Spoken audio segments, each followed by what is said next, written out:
Welcome friends, welcome to GS with Anas. बहुत सारे aspirants जो पटवारी एग्ज़ाम को लेकर परेशान हैं, खास करके जो उर्दू रिटन टेस्ट 31 मार्च को जो कंडक्ट होने वाला है उसको लेके काफ़ी परेशान है कि क्या कुछ स्ट्रेटजी लेके चले, इसको क्वालिफाई कैसे किया जाए।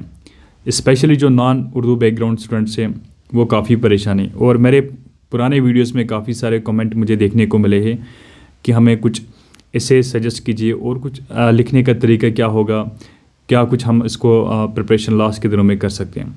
तो मैंने ये यहाँ पे मुनासिब जाना कि आपके सामने जो इम्पॉर्टेंट जो चीज़ है वो 10 मार्कर का, इसके जो है 10 मार्क्स है एसेज के।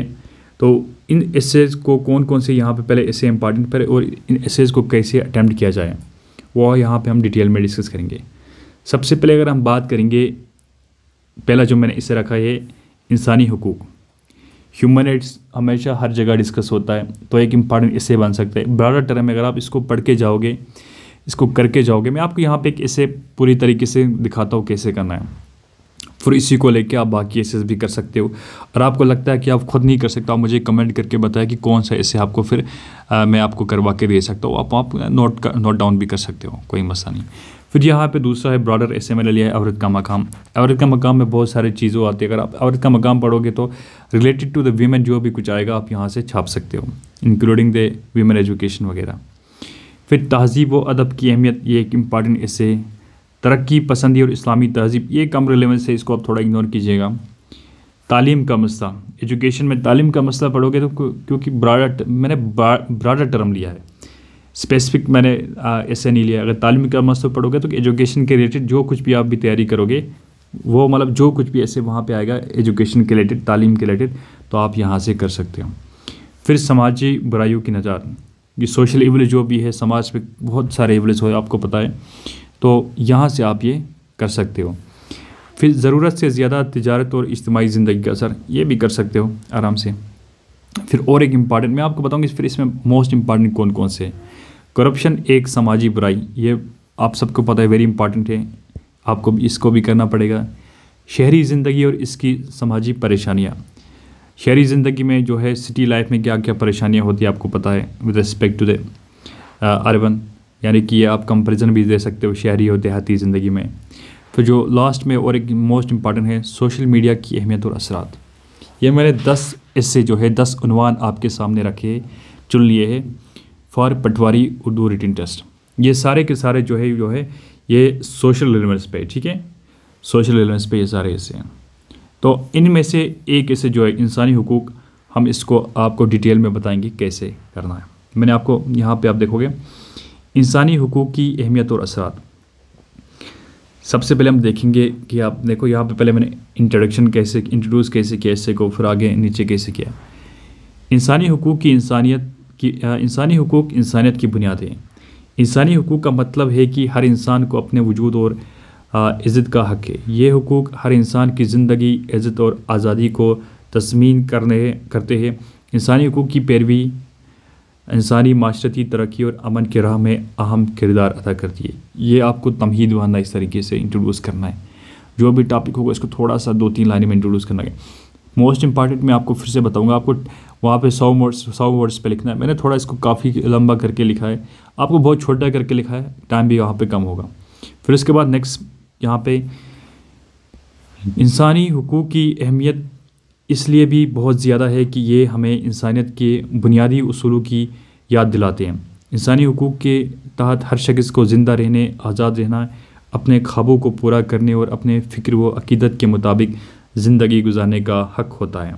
ये ह्यूमन राइट्स, इसमें सेक्युलरिज़म भी सब कुछ आता है। जब आपके ह्यूमन राइट्स होंगे तो वहाँ पे आपको सारे राइट्स मिलते हैं। फिर आगे देखो, इंसानी हुकूक की पैरवी से माशरती नाइंसाफ़ियों और जुल्म को रोका जा सकता है। इंसानी हुकूक के बगैर कोई भी माशरत अदल व इंसाफ का मद्देनज़र करार नहीं कर सकती।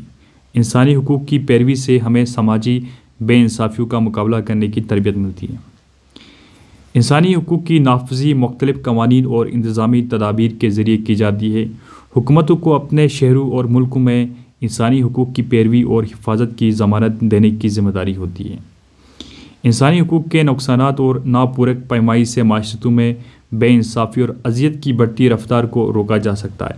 इस तरह इंसानी हुकूक के पैमाने के तहत माशरती इंसाफ, बराबरी और अमन को बेहतर बनाया जा सकता है। इंसानी हुकूक की पैरवी हमें एक बेहतर और इंसान दोस्त माशरत बनाने में मदद फराहम करती है। इसके ज़रिए हम एक मोहतरम बराबरी का माशरती निज़ाम बना सकते हैं जहाँ हर शख्स को अपने हुकूक और फ़रज़ों का इस्तिहक़ाक़ मिलता हो। इंसानी हुकूक की हिफाजत और पैरवी एक हर शे की बुनियाद है। हमें इंसानी हुकूक की अहमियत को समझना और इनकी पैरवी करने में मेहनत करनी चाहिए ताकि हम एक इंसान दोस्त माशरत बना सके। ये था एस्से ऑन ह्यूमन राइट्स यानी कि इंसानी हुकूक। फिर आगे जो आपको लगता है कि जो भी एस्से आपसे नहीं हो पाएगा जो मैंने दिया है, पहले इसमें आपको मैं हाईलाइट करके दिखाऊंगा कि आपके लिए कौन कौन से ज़्यादा इंपॉर्टेंट रहेंगे।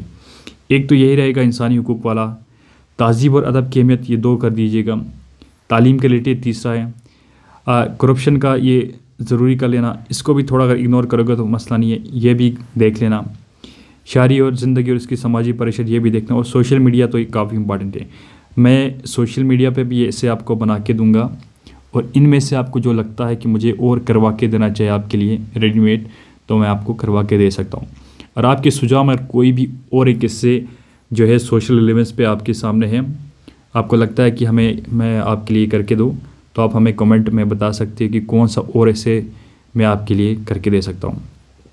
इसके बाद मैं आपको लेटर राइटिंग 4-5 तरह के लेटर लिख के बताऊंगा, अलग अलग की ड्राफ्टिंग। देखो कंटेंट कुछ भी लिख सकते हो बीच में, उसका कोई इशू नहीं है। ड्राफ्टिंग लेटर का अच्छा होना चाहिए, मतलब इंट्रोड्यूस कैसे करना है, तारीख कहाँ से करना है, कहाँ से लिखना है, फिर एंड कहाँ पे करना है।